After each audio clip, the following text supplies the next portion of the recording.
Marriage has its ups and downs, but when might it be time to call it quits? Clinical psychologist and celebrity relationship expert Dr. Terry Mack joins us now to discuss things you should consider when contemplating a divorce. Thanks so much for being here. Thanks for having me. I mean, that's got to be a big question you get. Like, am I headed for divorce? Should I get divorced? When do people decide, or how do they decide? Yeah, I mean, it is a big question. It's a huge transition. Where I have people start is to think about two things. How long have you been unhappy in this marriage? And are both people in the marriage committed to doing the work to save the marriage, to look at themselves? It's that accountability piece that we've talked about before, right? Yeah. Are both people willing to look at themselves and say, I'll do what it takes to save this marriage? If that's not there, nothing is really going to change. One person can't save a marriage on their own. And I'm guessing there's times when both people say yes to that question, but it still doesn't work. When do you recommend that people should get a divorce? If they have tried everything, if they've tried therapy, they've put in a couple years' work, and one or both people are still not happy, those issues are not going away, both people don't feel happy, peaceful, joyful, then there is probably an issue there that cannot be resolved. So many times you hear people are saying, "Oh, we were staying married because we have little kids. We, rather got to raise the kids together." Yeah.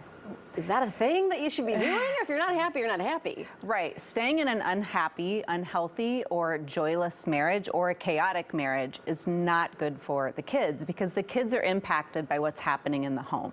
Whether that's, unspoken anger, deep resentment, high conflict, disrespect, whatever that is, the kids absorb that.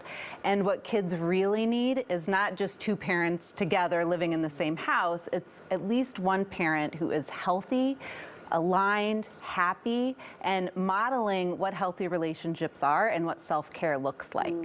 That's really what we need to be giving our children. Yeah. Okay, now, when you're talking about happiness, like, what are we talking about there? Because, I mean, marriage isn't always happy, right? No. Sure. And that's a great point. I mean, relationships, right? They're great vehicles for us to grow and change. And that means that there's going to be ups, there's going to be downs. But what I'm talking about when I say, happiness is, do you feel emotionally safe? Do you feel peaceful for the most part? There are going to be difficult times, but how do you move through them?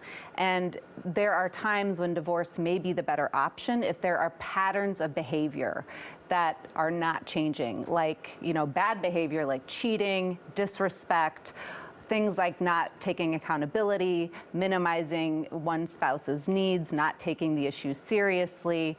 Patterns of behavior do not change unless you get some outside help.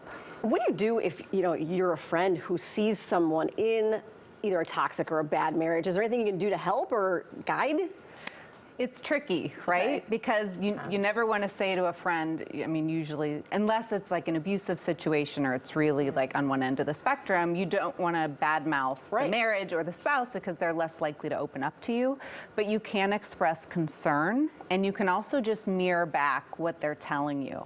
So sometimes we get so used to these patterns of behavior that are not healthy or even abusive or disrespectful, that when we share them with people, if people say, really, if we mirror back to our friend, like, really, that's happening? That doesn't sound healthy. That doesn't sound okay. Without saying you should get a divorce, but expressing that concern and mirroring back what you're hearing and observing. Ooh, I have a question. This is a good one. Okay, I hear about so many couples that are married that feel like the spark is gone and they're just married to their brother or their sister or like, whatever, roommate situation. Like, how long do you live like that before you say, it's, they're complacent, it feels okay, they're fine, they're nice. Like, when should they get a divorce? Well, I don't get to decide that. But, it's up to each person involved. But usually when there is that lack of sex or intimacy or passion, it's because there's a lack of discovery and curiosity about each other. The dating process should never really end. Our lives get busy. Sometimes we have children, we have our careers. But making time to discover what's new with your spouse, how are they feeling, what's working, what isn't working, that is that emotional intimacy that turns into passion and physical intimacy. Yes, okay, that is so Dr. deep. Mack, thank you so much for being here. Absolutely, that was fantastic. Yeah.